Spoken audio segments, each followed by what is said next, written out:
తముల యొక్క శక్తితో మనల్ని నింపివేయును గాక. ఆమేన్. యోహాను సువార్త 6వ అధ్యాయము 27వ వచనంలో, క్షయమైన ఆహారము కొరకు కష్టపడుకుడు కానీ అక్షయమైన ఆహారము కొరకే కష్టపడుడి, మనుష్య కుమారుడు దాన్ని మీకు ఇచ్చును అని ప్రభు తెలియచేస్తున్నారు. కనుక ఈ ఆహారంలో ఉన్న మర్మాలని చూద్దాం. చిన్న ప్రార్థన. సకల యుగములలో అక్షయుడును అదృశ్యుడును నిత్య నివాసి పరిశుద్ధుడు అయ్యున్న తండ్రి, వందనములు. మీ ఏర్పాటును బట్టి, మీ అనాది సంకల్పమును బట్టి నీ పిల్లలమైన మమ్ములను నీ పరిశుద్ధ మందిరావరణంలోనికి తీసుకువచ్చిన తండ్రి, వందనములు. ఈ సమయంలో నీ ఆత్మతో మమ్మల్ని అభిషేకించి జీవాహారమై ఉన్న నిన్ను నాయన మేము భుజించగలిగిన స్థితిని మాకు ఇచ్చివేయండి. నా శరీరము నా రక్తము తినువాడే నిత్య జీవము గలవారు అని మీరు తెలియచేస్తున్నారు. కనుక నాయన నీ శరీర రక్తంలో ఉన్న నిజమైన శక్తిని గ్రహించగలిగిన జ్ఞానశక్తిని నాకు మాకు అందించమని, అలాగనే ఈ మండల కాలములో నీ యొక్క నెరవేర్పులు మా పట్ల చూపించమని, దానియేలుకి ఇచ్చిన నిష్ట నియమాలతో నీ సముఖంలో మేము కనపడగలిగిన శక్తినిచ్చి నీ అనంత జ్ఞానమును మాకు అద్దివేయమని మా మధ్యకు వచ్చి వేసిన శిల్వనాథుడై ఉన్న యేసు నామములో వేడుకొంచున్నాము తండ్రి. ఆమేన్. ప్రభునందు ప్రియమైన వారలారా, శిల్వనాథుని ముఖకాంతి తండ్రి మనందరిపైన ప్రకాశింపచేయును గాక. ఆమేన్. ద్వితీయోపదేశ కాండము 32వ అధ్యాయము, ద్వితీయోపదేశ కాండము 32వ అధ్యాయము 13వ వచనంలో చూస్తే, మండల కాలంలో ప్రభువుని మనం ఎప్పుడైతే ధ్యానిస్తామో తండ్రి మనకిచ్చే 7 ఆధిక్యతల్ని ప్రభు స్పష్టంగా ఇక్కడ మనకి తెలియచేస్తూ ఉన్నారు. భూమి యొక్క ఉన్నత స్థలముల మీద వాణ్ణి ఎక్కించేదను. శిల్వ ధ్యానాల్లో ఉన్న మనల్ని 61వ కీర్తన 2వ వచనంలో నిన్న 7 ప్రార్థనలు చెప్పుకున్నాం. దావీదు అంటాడు, నేను ఎక్కలేనంత ఎత్తైన స్థితికి నన్ను ఎక్కించుము. భూమి యొక్క ఉన్నత స్థలముల మీద వాణ్ణి ఎక్కించేదను. కాబట్టి భూమికి మంటికి మింటికి మధ్యలో వేలాడిన తండ్రి ఆయన శిల్వ ధ్యానములో ఉన్న మనల్ని ఒక ఉన్నతమైన స్థాయిలో నిలబెట్టువారై ఉన్నారు అని ప్రభు స్పష్టంగా మనకి బయలుపరుస్తూ ఉన్నారు.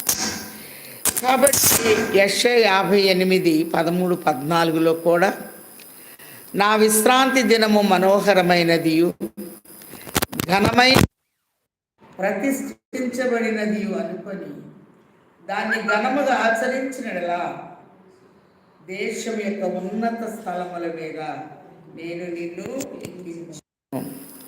ఉన్నత స్థానములో మనల్ని ఎవరు పెడతారు అంటే మన ప్రభువే పెట్టువారై ఉన్నారు.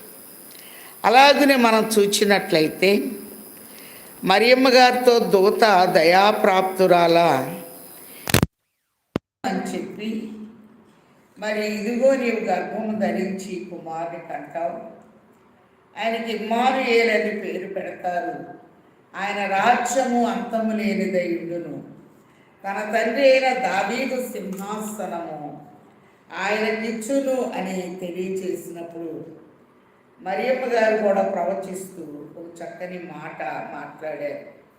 లూకా సువార్త 1వ అధ్యాయము 46లో, నా ప్రాణము ప్రభుని ఘనపరచుచున్నది, ఆయన తన దాసురాలి స్థితిని కటాక్షించెను, నా ఆత్మ నా రక్షకుడైన దేవుని యందు ఆనందించెను, సర్వశక్తిమంతుడు నా పట్ల గొప్ప కార్యము చేసెను.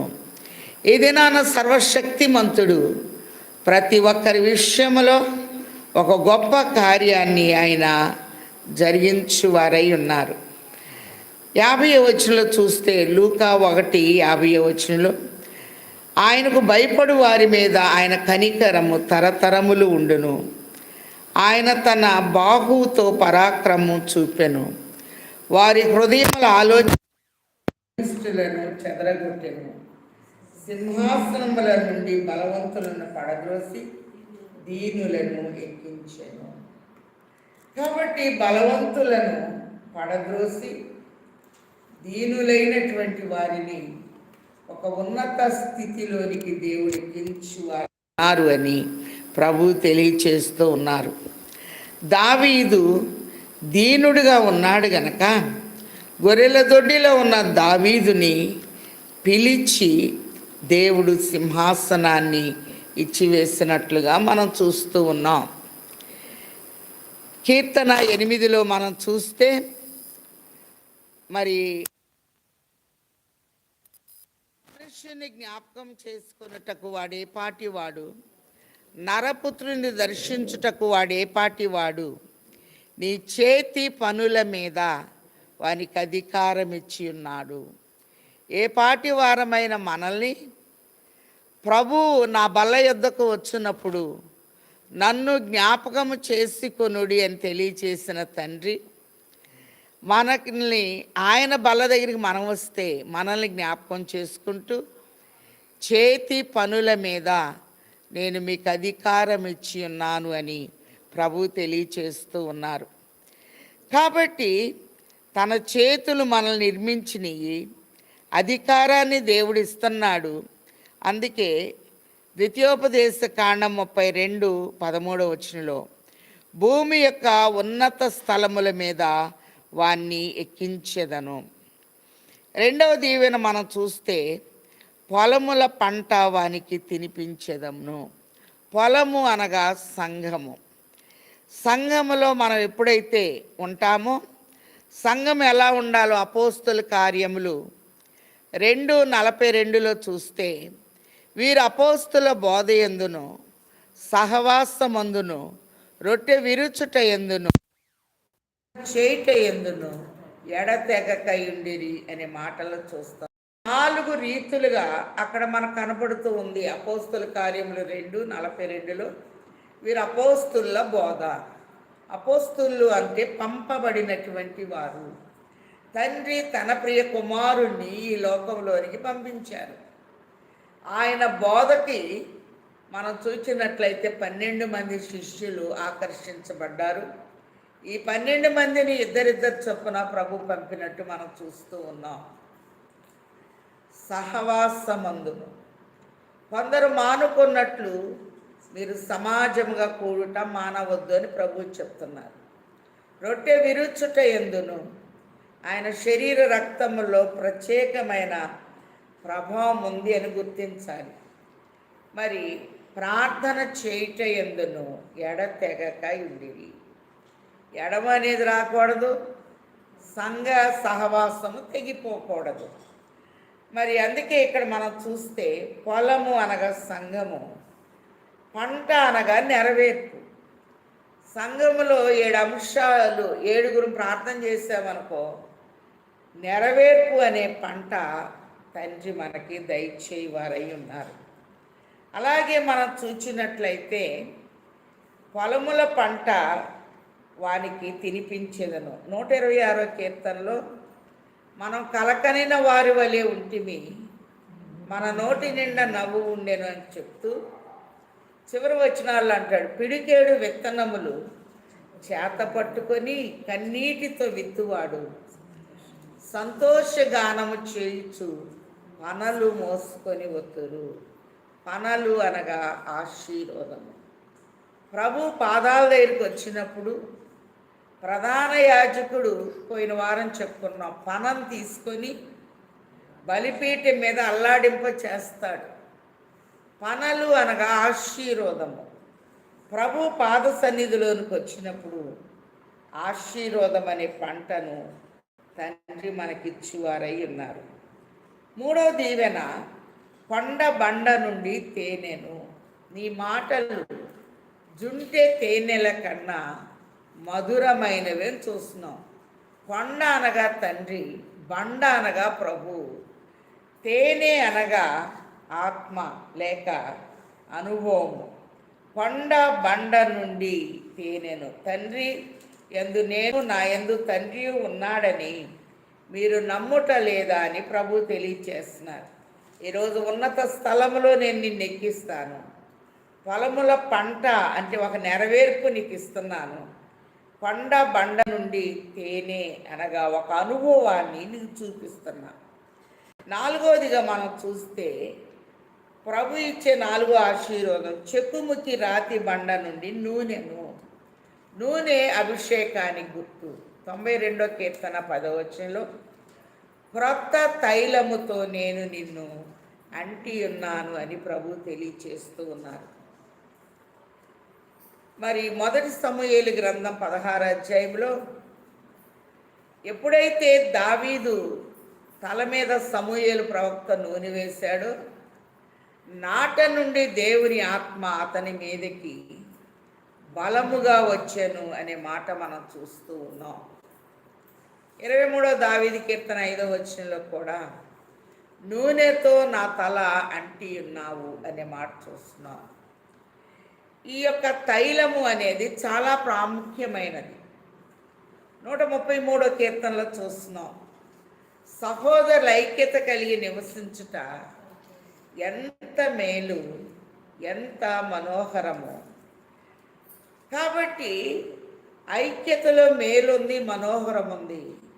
అది అహరోను తల మీద పోయబడి గడ్డము గుండా కారి అంగీ అంచుల వరకు దిగజారిన పరిమళ తైలము వలె ఉండును. గడ్డము అనగా అనుభవము. ప్రభు దగ్గరికి వచ్చినప్పుడు ఒక అనుభవాన్ని ఇస్తాడు. అంగీ అంచులు అనగా అంతటా అందరూ మారు మనసు పొందే స్థితిని ఇస్తారు. ప్రభు దగ్గరికి మనం వస్తే ఒక పరిమళ తైలముగా మనం ఉంటాము అని ప్రభు తెలియచేస్తూ ఉన్నారు. ప్రసంగి 7 మొదటి వచనంలో చూస్తే సుగంధ తైలము కంటే మంచి పేరు. ప్రభు పాదాల దగ్గరికి వచ్చిన మనకి ఒక మంచి పేరు ఆయన ఇస్తారు. అందుకే ప్రకటన 2:17 అంటున్నాడు, జయించు వానికి తెల్ల రాతినిస్తా, దాని మీద చెక్కబడిన క్రొత్త పేరు ఉంటుంది, పొందిన వానికే కానీ మరి ఎవరికి తెలియదు. కాబట్టి నూనె యోబు గ్రంథం 29లో మనం చూస్తే 6వ వచనం నుండి నా పిల్లలు నా చుట్టూ నుండి అని చెప్తూ సర్వశక్తిమంతుడు ఇంకను నాకు తోడై ఉండను. యోబును చూసిన వాళ్ళందరూ అమ్మ ఏంటి శ్రమలో వెనక్కి అని అనుకుంటుంటే యోబు ఇచ్చిన సాక్ష్యం చూద్దాం. 5వ వచనంలో యోబు గ్రంథం 29:5 సర్వశక్తుడు ఇంకనూ నాకు తోడై ఉండెను, నా పిల్లలు నా చుట్టూ ఉండిరి, నేను పెట్టిన అడుగెల్లా నేతిలో పడెను, బండ నుండి నా నిమిత్తము నూనె ప్రవాహముగా పారెను. కాబట్టి బండ అనగా ప్రభువే. బండలో నుండి ఏమొస్తుంది అంటే నూనె అనేది వస్తుంది. ఆ బండ క్రీస్తే అని మనం పత్రిక పాఠంలో చూస్తూ ఉన్నాం. బండలో నుండి నూనె ప్రవాహంగా వస్తుంది కనుక ప్రభు పాదాల దగ్గరికి వచ్చిన మనల్ని చెక్కుముకి రాతి బండ నుండి నూనెను. కాబట్టి చెక్కుముకి రాయి అంటే నిప్పురాళ్ళు, ఒక రాయిని ఇంకో రాయి మీద కొడితే ఒక తైలం అనేది వస్తుంది. ప్రభు పాద సన్నిధిలో మనల్ని మనం సమర్పించుకున్నప్పుడు ఒక నూనె అనగా ఒక అభిషేకాన్ని ఇస్తాడు. నూనెను అతనికి జుటించదను. 5వ దీవెన చూద్దాం. 14వ వచనం ద్వితీయోపదేశకాండం 32:14 ఆవు మజ్జిగను, గొర్రె మేకల పచ్చి పాలను. ఈ దినాన దేవుడు మజ్జిగ లేకపోతే పచ్చి పాలను అని చెప్తూ ఉన్నారు. పేతురుకు రాసిన మొదటి పత్రిక 2వ అధ్యాయం 2వ వచనంలో నిర్మలమనే వాక్యం అనే పాలతో నేను నిన్ను పెంచుచున్నాను అని ప్రభు తెలియచేస్తూ ఉన్నారు. పసిబిడ్డలకు పాలు చాలా అవసరం. వాడు క్రొత్తగా జన్మిస్తేనే కానీ దేవుని రాజ్యములో ప్రవేశించడని ప్రభు తెలియచేస్తూ ఇక్కడ మనం చూచినట్లయితే మరి పచ్చి పాలు, పాలు అనగా వాక్యము. మనం చూస్తే సంఘాన్ని పోలుస్తూ విలాప వాక్యములు 4వ అధ్యాయం 1వ వచనంలో బంగారము ఎట్లు మందగిలినది, మేలిమి బంగారం ఎట్లు మార్చబడినది. సంఘాన్ని ప్రభు బంగారంతో పోల్చారు. మేలిమి బంగారము అనగా ప్రభు సన్నిధిలో మనం కనపట్టలేదేమో, మారిపోయింది మేలి చెప్తూ విలాప వాక్యములు 4:7 అంటాడు. ఘనులు శుద్ధమైన వారు, వారు పాల కంటే తెల్లని వారు. దేవునిలో మనం ఉన్నప్పుడు ఘనులు అని ఒక బిరుదిస్తున్నాడు. పరిశుద్ధులు శుద్ధమైన వారని చెప్తూ పాల కంటే తెల్లని వారు అని ప్రభు తెలియచేస్తూ ఉన్నారు. అందుకే ఆవు మజ్జిగను, గొర్రె మేకల పచ్చి పాలను నేను ఇస్తానని చెప్తున్నాను. 14వ వచనంలోనే మనం చూస్తే గోధుమల మెరికెల సారము నీకు ఇచ్చేదను. గోధుమ గింజ భూమిలో పడి అలా చనిపోతుందో, ప్రభు కూడా మనందరి కొరకు ఈ లోకంలోనికి వచ్చి మన పాపములను బట్టి ఆయన చనిపోయి ఆయన మొలకెత్తినట్లు పునరుద్ధానుడై లేచినట్లుగా మనం చూస్తూ ఉన్నాం. కాబట్టి సంస్కారంలో మనకిచ్చే అప్పం కూడా గోధుమ అప్పమై ఉన్నది అని ప్రభు తెలియచేస్తూ ఉన్నారు. కొరింథీలకు రాసిన మొదటి పత్రిక 15వ అధ్యాయంలో గనక మనం చూస్తే ఈ గోధుమ గింజ యొక్క ప్రత్యేకతని ప్రభు బయలుపరుస్తూ ఉన్నారు. కొరింథీలకు రాసిన మొదటి పత్రిక 15వ అధ్యాయము 27వ వచనంలో చూస్తే, నువ్వు విత్తు దానిని చూడగా అది గోధుమ గింజ అయినను సరే, మరి ఏ గింజ అయినను సరే, వట్టి గింజనే విత్తుచున్నావు కానీ పుట్టబో శరీరమును విత్తుట లేదు. అయితే దేవుడే తన చిత్త ప్రకారము నువ్వు విత్తిన దానికి శరీరమునిచ్చును. ఏ గింజైనా సరే భూమిలో మనం పెడితే మరి మొలకెత్తుతుంది అంటే ఆ శరీరాన్ని ఎవరిస్తున్నారు అంటే ప్రభువే ఇస్తున్నారు అని చెప్పి ప్రభు స్పష్టంగా మనకి బయలుపరుస్తూ ఉన్నారు. గోధుమల మెరికెల సారము అందుకొను రోటేతు ఆయన శరీరము నాందు గోధుమో మర్మ మదియు తాంబు ఎందరెన్నో మార్లి వందల ఏళ్లలో వందించి తిన్నాను, మాదాయు తరుగులేదు. కాబట్టి ఇదిగో నా శరీరము అని తన శరీరాన్ని అప్పంగా మార్చి ప్రభు మనకి ఇచ్చినట్లుగా మనం చూస్తూ ఉన్నాం. అలాగనే మనం చూసినట్లయితే మరి యోహాను సువార్త 6వ అధ్యాయము 53, 54 వచనాల్లో, నా శరీరము తిని నా రక్తము త్రాగువాడే నిత్య జీవము గలవాడని చెప్తూ, నా శరీరము నిజమైన ఆహారము, నా రక్తము నిజమైన పానమునై ఉన్నది అని ప్రభు తెలియచేస్తూ ఉన్నారు. అందుకే ఇశ్రాయేలీలకు మన్నా ఇవ్వాలి అంటే నిర్గమకాండం 16:16లో చూస్తున్నాం. మాకు ఐగుప్తు గుర్తుకొస్తుంది. మరి దేవుడు వారికి దేవదూతల ఆహారంతో పోషిస్తూ ఉంటే వాళ్ళకి ఏం గుర్తుకొచ్చిందో ఒకసారి మనం చూద్దాం. సంఖ్యాకాండము 11వ అధ్యాయములో మనం చూస్తే, సంఖ్యాకాండము 11వ అధ్యాయము 5వ వచనంలో, ఐగుప్తులో మేము ఉచితముగా తినిన చేపలను, కీరకాయలను, దోసకాయలను, కూరాకులను, ఉల్లిపాయలను, తెల్లగడ్డలను జ్ఞాపకమునకొచ్చుచున్నవి. ఇప్పుడు మా ప్రాణము సొమ్మసిల్యను. ఈ మన్నా కాక మా కన్నుల ఎదుట మరేమీ లేదని చెప్పుకొనిరి. వీళ్ళకి ఏం గుర్తుకొచ్చిందంటే అన్ని భూ సంబంధమైనవే గుర్తుకొచ్చింది. చేపలు పైన ఉంటాయా క్రింద ఉంటాయా? క్రింది స్థితి. కొలసీ 3లో చూస్తే, కొలసీలకు రాసిన పత్రిక 3వ అధ్యాయం 1వ వచనంలో, మీరు క్రీస్తుతో కూడా లేపబడిన వారైతే పైనున్న వాటినే వెతుకుడి, భూ సంబంధమైన వాటి మీద మనస్సు పెట్టుకొనకుడి. వీళ్ళకి భూ సంబంధమైనవే గుర్తుకొస్తున్నాయి కానీ పరలోక సంబంధమైనవి గుర్తుకు రాలేదు. వీళ్ళకి ఏం గుర్తుకొచ్చింది అంటే చేపలు గుర్తుకొచ్చినట్లుగా మనం చూస్తూ ఉన్నాం. రెండోదిగా మనం చూస్తే కీరకాయలు పైనుండియే కింద ఉంటాయి. ఆ కీరకాయలు కిందే భూ సంబంధమైనది. మూడవది దోసకాయలు పైనుండియే కింద ఉంటాయి, క్రింది స్థితి. దోసకాయలు ఏం చెట్టుకు గాయవు, అది పాదుకు కాస్తే భూ సంబంధమైనది.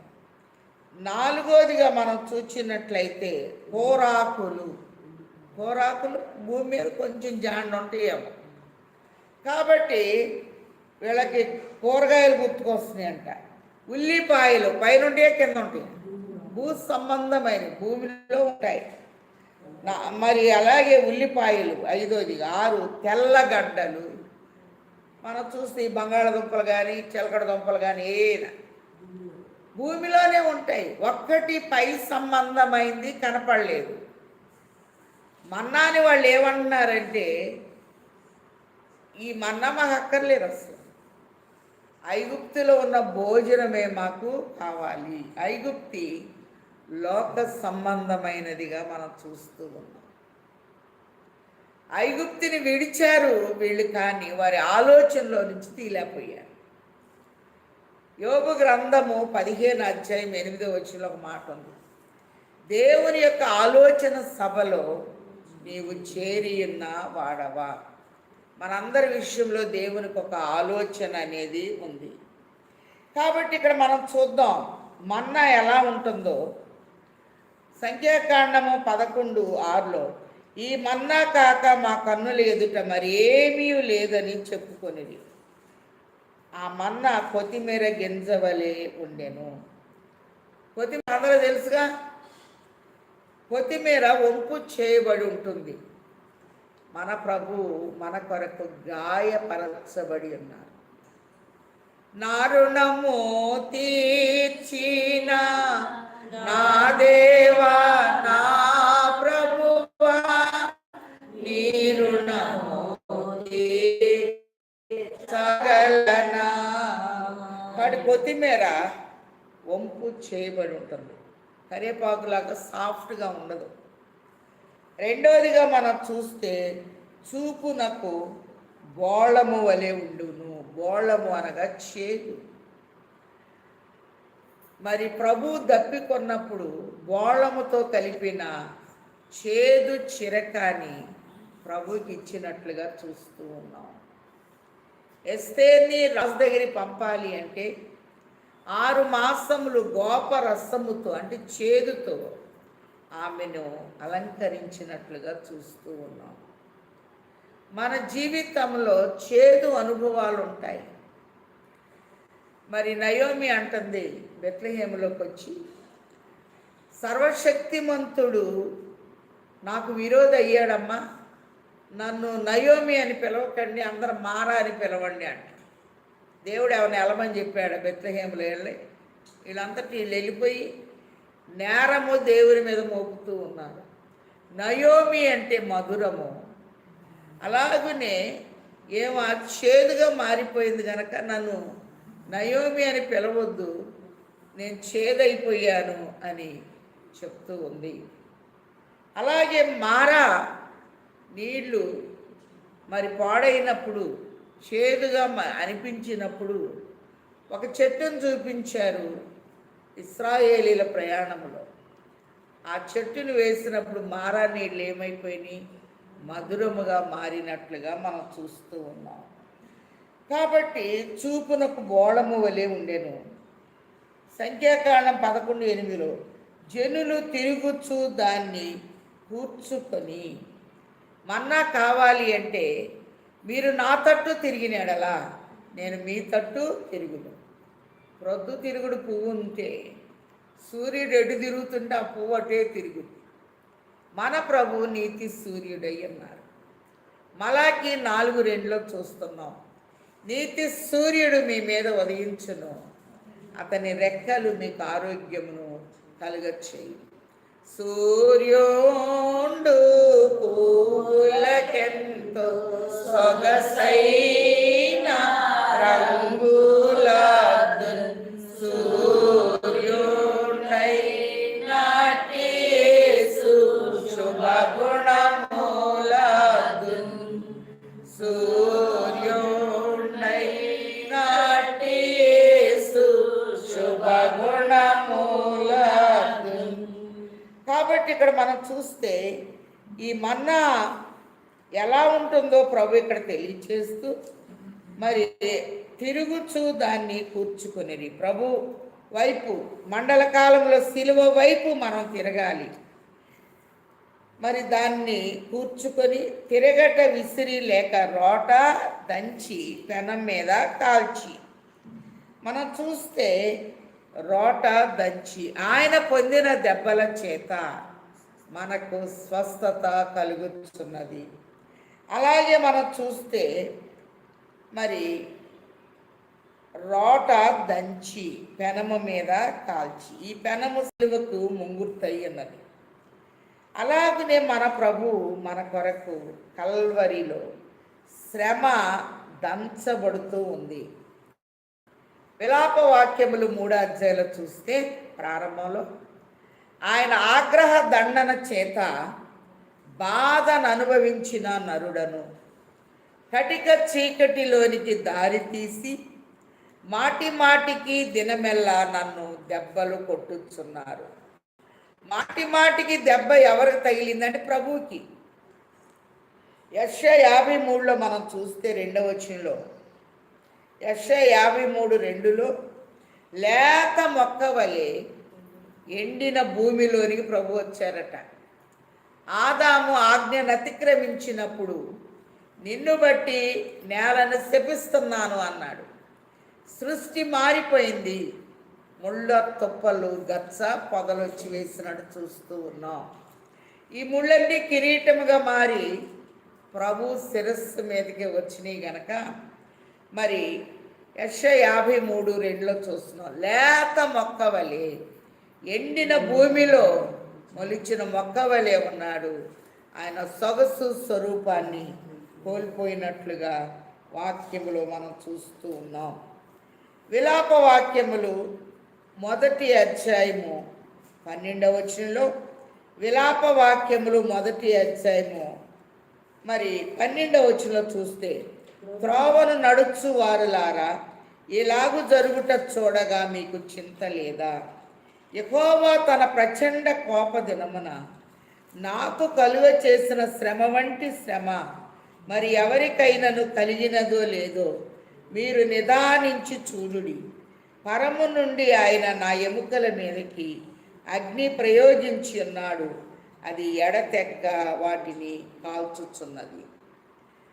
మింటికి మంటికి మధ్యలో 9 గంటలకు ప్రభుని సిలువకేస్తే 12 గంటలప్పుడు తీక్షణమైన ఎండ ఆయన కాలుస్తూ ఉంది.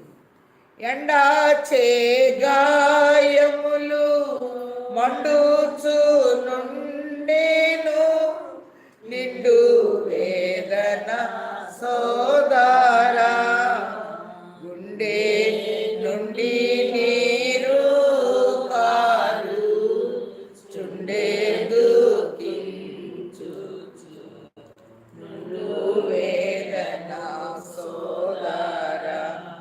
యేసు క్రీస్తుని సిలువ ఎప్పుడు ధ్యానము చేయు మాషాతోను సోదరా, మాన దోషంబు నెడబాపు ఈ సంతాప మరణ వ్యాసంబు చే సోదరా. కాబట్టి యెహోవా తన ప్రచండ కోపదినమున నాకు కలుగ చేసిన శ్రమ వంటి శ్రమ మరి ఎవరికైనా కలిగినదో లేదో మీరు నిదానించి చూడుడి. సిలువను ఎప్పుడు హడావుడిగా చూడకూడదు, నిదానించి మనం చూడాలి. అందుకే ఇక్కడ మనం చూస్తే ఆయన రక్తము పైనుండి చిందిందట. మరి ఆంధ్రప్రదేశ్ కీర్తనలో మనం చూస్తాం, కారుణ్యానిధి యేసు నారాక్షకానిషా రక్తము చిందుట, భూరి దయతో నన్ను నీద చేరరామని పిలుచుటయు నిష్కారణపుని ప్రేమ ఇది, మరి వేరే హేతువు లేదు నాయుడా. నా పాటు నా వాచు చున్నాను నీ పాద సన్నిధికో రక్షక. అలాగే ఇక్కడ మనం చూసినట్లయితే కాల్చబడ్డాడు ప్రభు, పెనము స్థానంలో సిలువ కనపడుతూ ఉంది. మరి రోట దంచి పెనం మీద కాల్చి రొట్టెలు చేసేది. మరి ఒకసారి కోడిగుడ్లు దేవుని సన్నిధికి వెళ్ళాడు. అయ్యా, నీ పిల్లలు మమ్మల్ని బతకనీయట్లేదు, మమ్మల్ని మా పిల్లలను తినేస్తున్నారని దేవుని సన్నిధిలో మొరపెట్టాడు. అప్పుడు దేవుడు చెప్పాడంట, మీకేం పర్వాలేదు, పునరుద్ధానంలో వీళ్ళు లేచేటప్పుడు మీరు కూడా లేస్తారులో నాకు దీవిని ఇచ్చేశారు. సరే, ఈ గుడ్లన్నీ అనుకున్నాయట. కోడితో దేవుడు పోల్చాడు కదా. ఇక్కడ చూసిన కోడి తన రెక్కల క్రింద పిల్లల్ని కాపాడినట్లు, గుడ్డు తల్లి రెక్కల క్రింద ఉన్నప్పుడు 21వ రోజుకి తల్లి రూపాన్ని దాలుస్తూ ఆ గుడ్డు పగిలిపోయి కిచికిచ్చిమని పిల్ల బయటకు వస్తూ ఉంటుంది. అలాగని ఇక్కడ మనం గమనించినట్లయితే ప్రభువు తన ప్రేమని కోడితో పోలుస్తూ, కోడి తన రెక్కల క్రింద పిల్లల్ని కాపాడినట్లు నేను ఎన్నో మార్లు నా హస్తాల క్రింద మిమ్మల్ని దాచానని చెప్తాను. ఒక కోళ్ళ ఫామ్లో ఉన్న 12 గుడ్లు అనుకున్నాయట. 12 మంది శిష్యుల్లాగా దేవునికి మనం పని చేద్దాం అని అనుకుంటే ఓ పాస్టర్ గారు కోళ్ళ ఫామ్కి వచ్చి 1 డజన్ గుడ్లు తీసుకున్నారు. ఒక్కోటి బాక్స్లో పెడుతూ ఉంటే ఒక గుడ్డు మరో గుడ్డును చూసి యాజకుని ఇంటికి పనికి వెళ్తున్నామని భలే మురిసిపోయింది. ఇక పని యాజకుల ఇంట్లో నేను కంజర కొడతా, నేను పాటలు పాడతా, నేను మ్యూజిక్ వేస్తా, నేను ఆలయం దుడుస్తాను, ఈ 12 గుడ్లు చెప్పుకున్నాయండి. బాక్స్ తెచ్చి పాస్టర్ గారిని పిలిచి, ఇదిగో ఒక గుడ్డు ఆమ్లెట్ వేయన్నారు. అమ్మగారు బాక్స్ తీసి ఒక గుడ్డు తీసేటప్పటికి ఆ గుడ్డు ఎంత వెనక తిరిగి చూసిందట. ఈ 11 మంది కంటే నేను మొట్టమొదటి సెలెక్ట్ అయ్యాను, నాకు ఇచ్చినంత పని మీకు ఇవ్వరు, ప్రథమ స్థానం నాదే అనుకుని పోయింది. అమ్మగారు ఒక గ్లాస్ పైన గుడ్డు పెట్టి ఒక చెంచా తీసుకొని ఆ నడుము మీద మధ్య భాగం టిక్ టిక్ మని కొట్టి తెల్ల సొన్న పచ్చ సొన్న 2 కలిసేటట్టు ఒక్కసారి అటు పోసి చిటికలు ఉప్పు వేసిందట. ఉప్పు నిబంధన గుర్తు. లేవియకాండము మొదటి 2 అధ్యాయాల్లో చూస్తాం, నీ నైవేద్యములన్నిటి మీద ఉప్పు చేర్చవలేదు. ప్రభు అంటున్నారు, మీరు లోకమునకు ఉప్పు అయి ఉన్నారు అని. చిటికెడు కారం అలా వేసిందట, మండిపోతుందట ఈ గుడ్డుకి. గబగబా చెంచా తీసుకొని ఈ గ్లాసులు వేసిన గుడ్డుని టకాటక తిప్పిందట. రూపాన్ని కోల్పోయింది. ప్రభు కూడా సొగసు స్వరూపాన్ని కోల్పోయినట్టుగా చూస్తుంది. పొయ్యి మీద ఒక పెనం పెట్టి బాగా వేడెక్కిన తర్వాత కొంచెం నూనెసి ఈ గుడ్డుని ఆమ్లెట్గా ఇట్లా వేసేటప్పటికి ఈ గుడ్డు ఒక కరుపరిసి శాంతమాయనటంచు పలుకూచు ఆరక్షకుడు తన సొంత విలువకు ప్రాణమును వీడెన్ నింతలో నకపటుడు తనదగు నీటితో ప్రభు ప్రాక బొడవగా చెంత చేరెడి పాపులను రక్షించురా తపుదారగారె ఎంత గొప్ప బొబ్బ పుట్టేను, దానితో రక్షణ అంతయును సమాప్తమాయేను. ఒక బొబ్బలాగా అయిపోయిందట గాయం. ఈ గుడ్డు, ఈ ఆమ్లెట్ ఇట్లా వేసేటప్పుడు ఆ గుడ్డు ఏమైపోయింది? రొట్టె అయిపోయింది. పరలోకము నుండి దిగి వచ్చిన జీవాహారమును నేనే. తన శరీరమును కల్వరి అనేటటువంటి స్థానములో సిలువ అనే పెనం మీద కాల్చబడి నా విలువైన జీవపు రొట్టె ఎవరు అంటే మన ప్రభువై ఉన్నారు. కాబట్టి ఆమ్లెట్ వేసేటప్పుడు నూనె వేస్తాం కదా, మన్నా ఎలా ఉంది? క్రొత్త నూనె రుచిలాగా ఇక్కడ కనపడుతూ ఉంది. పెనము మీద కాల్చి రొట్టెలు చేసిరి, దాని రుచి క్రొత్త నూనె రుచి వలె ఉండెను. రాత్రి యందు మంచు పాళ్ళ మీద కురిసినప్పుడు ఆ మన్నా దాని వెంటనే పడును. ఇక్కడ మనం చూస్తే ప్రభు కూడా ఆఖరి రాత్రి మరి గురువారము ఆయన పిల్లల పాదాలను కడిగి తుడిచి, ఇదిగో మీ కొరకు నా శరీరం అన్నప్పుడు, మీలో ఒకడు నన్ను అప్పగిస్తాడు అని చెప్తే ఆ బల్ల దగ్గర స్వపరీక్ష. అందరూ అడిగారు, నేను అడగకపోతే బాగోదని.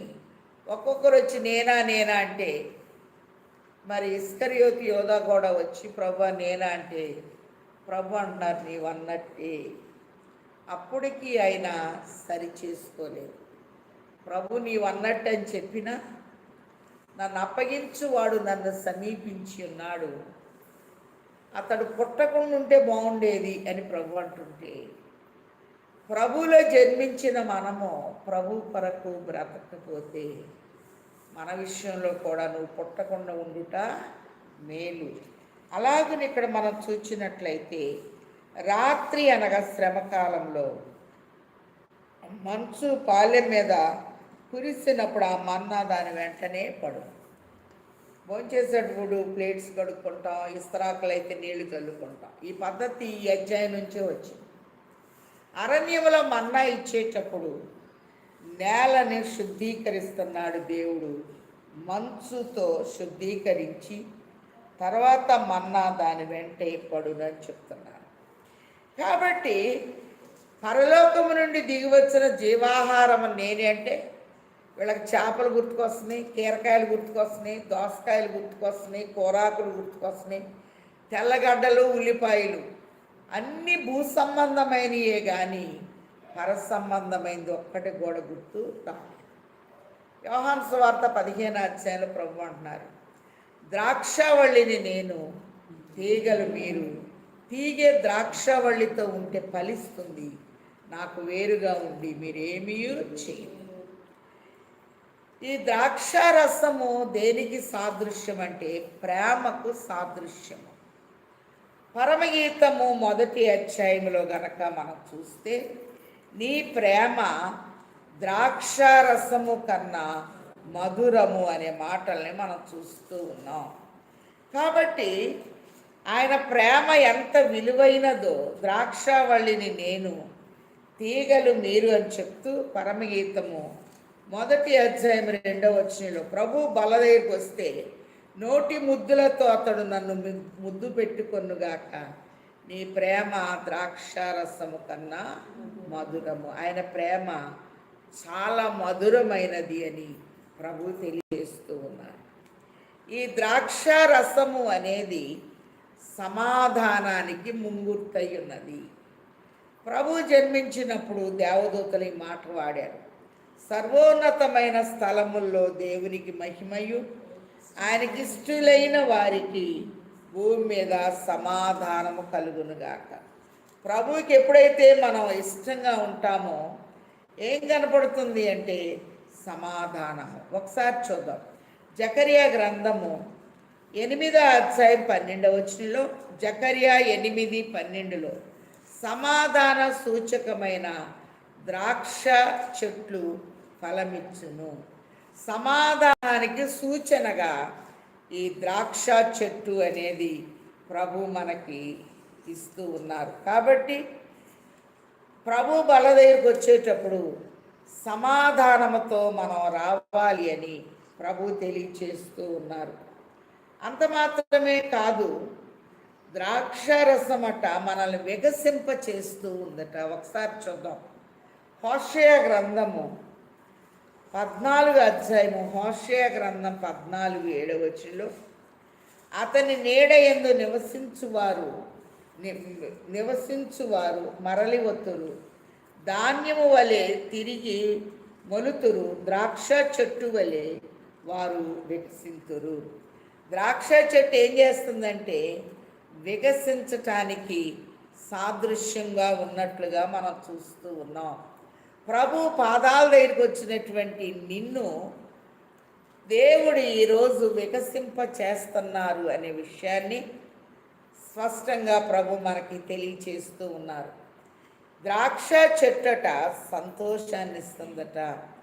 చాలాసార్లు మనం చాలా దిగుళ్ళుతో సమస్యల్లో పడిపోయి సంతోషంగా ఉండటం అనేది కొన్నిసార్లు మనం మర్చిపోతూ ఉంటాం. కనుక ఈ చెట్టు ఏమిస్తుంది అనేది వాక్యంలో గనక మనం చూస్తే న్యాయాధిపతుల్లో తెలియచేస్తున్నారు. ఈ చెట్టు మరి సంతోషాన్ని మనకు అందిస్తుంది అనే విషయాన్ని ప్రభు తెలియచేస్తూ ఉన్నారు. ఒకసారి చూద్దాం. న్యాయాధిపతుల గ్రంథము 9వ అధ్యాయంలో గనక మనం చూచినట్లయితే ఒకసారి చూద్దాం. 9వ వచనం. మరి చెట్లన్నీ బయలుదేరి ఒలీవ చెట్టు దగ్గరికి వెళ్ళి మమ్మల్ని ఏలండి అని అడిగినప్పుడు ఒలీవ చెట్టు అంటుందట, దేవుణ్ణి మానవులను దేని వలన నరులు సన్మానించుదురో ఆ నా తైలము నీయక మాని చెట్లపై రాజునయుండి ఇటు అటు ఊగుటకు నేను వచ్చేదనా అని వాటితో అనేను అనే మాటని మనం చూస్తూ ఉన్నాం.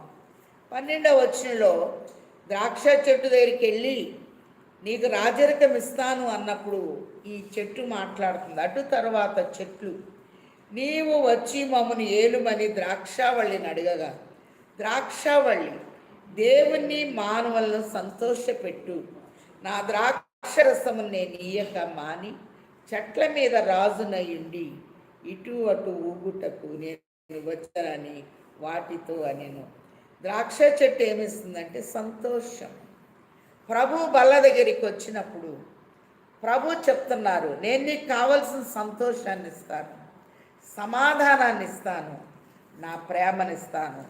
ముగింపులో మనం చూద్దాం. మళ్ళీ ద్వితీయోపదేశ కాండము 32వ అధ్యాయము 14వ వచనం నుంచి మనం చూస్తే పచ్చి పాలను, గొర్రె మేకల కొవ్వును, బాషాను పొట్టేళ్ల మేకలను, గోధుమల మెరికల సారమును నీకు ఇచ్చేదను. 6వది గోధుమ గింజ, గోధుమల సారము. నీవు త్రాగిన మత్స్యము, ద్రాక్షాల రసము. 7వ దీవెనేంటి? నీకు నేను నా ప్రేమను నేను నీకు ఇస్తున్నాను. అందుకే ద్రాక్షావళిని నేను, తీగలు మీరు. తీగె ద్రాక్షావళితో ఉంటే ఫలిస్తుంది, నాకు వేరుగా ఉండి మీరేమీ చేయలేరని. నీవు త్రాగిన మత్స్యము, ద్రాక్షాల రసము. మళ్ళీ జ్ఞాపకం చేస్తున్నాను. ద్వితీయోపదేశ కాండము 32:13లో మొదటి దీవెన, భూమి యొక్క ఉన్నత స్థలముల మీద నిన్నెక్కించెదను. 2వ దీవెన, పొలముల పంట. పంట అనేది పైకి ఉంటుంది. 3, కొండ బండ నుండి తేనె. కొండ బండకి తేనె అనేది ఉంటుంది, అంటే అనుభవము. 4, చెక్కుముకి రాతి బండ నుండి నూనె, అంటే అభిషేకము. 5, ఆవు మజ్జిగను, గొర్రె మేకల పచ్చి పాలను, వాక్యమనే నిర్మలమనే పాలతో పెంచుతున్నా. 6, గోధుమల మెరికల సారమునికి ఇచ్చేదను. 7, నీవు త్రాగిన మత్స్యము, ద్రాక్షాల రసము. ప్రభు అన్నారు, ద్రాక్షావళిని నేను, తీగలు మీరు. ఈ ద్రాక్షారసము మనకి ప్రేమను చూపిస్తుంది, సమాధానాన్ని చూపిస్తూ ఉంది, సంతోషాన్ని చూపిస్తూ ఉంది, వికసించుట అనేది చూపిస్తూ ఉంది. అందుకే మనం చూచినట్లయితే ఈ ద్రాక్ష రసము యూదులు వివాహంలో ఎక్కువ వాడతారు కనుక కానా వివాహంలో నీటిని ద్రాక్ష రసముగా ప్రభు మార్చి 7 మర్మాలు అక్కడ చెప్పారు. 1 అంచు, 2 ముంచు, 3 ఉంచు, 4 పంచు, 5 అందించు, 6 ఆశీర్వదించు, 7 ఏకీభవించు. కాబట్టి పెళ్ళికెళ్ళినోళ్ళు మంచి బట్టలు వేసుకొని ముందు వరుసలో కూర్చోవాలనుకుంటున్నారు. అంచుల మట్టికి నీళ్లు నింపారు, ముంచమన్నారు. అంతటా అందరూ బాప్తీసం. మరి పంచు, దేవుని ప్రేమను పంచాలి. 4 ఉంచు, ఆయన యొక్క మర్మాలు, ఆయన వాక్యము మనలో ఉండాలి. దేవుని వాక్యం మీలో సమృద్ధిగా నివసింపనీడి. అందించు, ఒక విషయం నువ్వు విన్నప్పుడు ప్రక్క వారికి తెలియచి. అందుకే మరి కొరింథీయులకు రాసిన 11 అధ్యాయము 26 నుండి చూస్తే, ఈ రొట్టెను తిని ఈ పాత్రలోని త్రాగువాడు నేను వచ్చు వరకు నా మరణమును ప్రచురించుదురు. ఒక్కళ్ళకన్నా ప్రభుని గురించి చెప్పకుండా గమ్ముమని నువ్వు వచ్చి రొట్టె ద్రాక్ష రసం తీసుకెళ్తే నీ మీద పని చేయదు. ప్రభు సిలువను గురించి ఆయన వచ్చేంత వరకు మనం చెప్పాలి అని ఒక నిబంధన అనేది ప్రభు అక్కడ చూపిస్తూ ఉన్నారు. కాబట్టి పరలోకము నుండి దిగి వచ్చిన జీవాహారమును నేనే. అందరము ఏకీభవించాలి, అందరము ఆశీర్వదించబడాలి. ఆయన ఇచ్చే దీవెన అందుకోగలిగిన స్థాయిని తండ్రి మనకు ముమ్మరముగా దయచేయును గాక. మంచి బోధకుడు అయిన తండ్రి, నీ మాటలు వెండి అంత పవిత్రములు. నీ మాటలు నాకు దొరకగా వాటిని భుజించి తిని అన్నట్లు పరలోకము నుండి దిగివచ్చిన జీవాహారమును నేనే అన్నారు. ప్రతి గురువారము నిష్ట నియమాలతో ప్రభు పాదాల దగ్గర ఉన్నప్పుడు నీవే మాకు అంతరంగ సంస్కారాన్ని అందించువారై ఉన్నారు గనక నిన్ను అందుకోగలిగిన స్థాయిని ఈ కార్యక్రమాన్ని వీక్షిస్తున్న ప్రతి ఒక్కరికి ఇచ్చి నీ శరీర రక్తములతో నీ పిల్లలను బలపరిచి పోషించమని, మా కొరకు జీవపు రొట్టెగా, జీవపు ఆహారముగా, నిజమైన ఆహారముగా, నిజమైన రక్తమును మా కొరకు చిందించి ఇచ్చివేసిన యేసు నామములో వేడుకొంచున్నాము తండ్రి, ఆమేన్. అదృశ్యుడైన తండ్రి యొక్కయు అద్వితీయుడైన కుమారుని యొక్కయు అంతరంగ నివాసి అయిన పరిశుద్ధాత్మ తండ్రి సంపూర్ణ సహాయము సమృద్ధి సదా తోడయుండును గాక.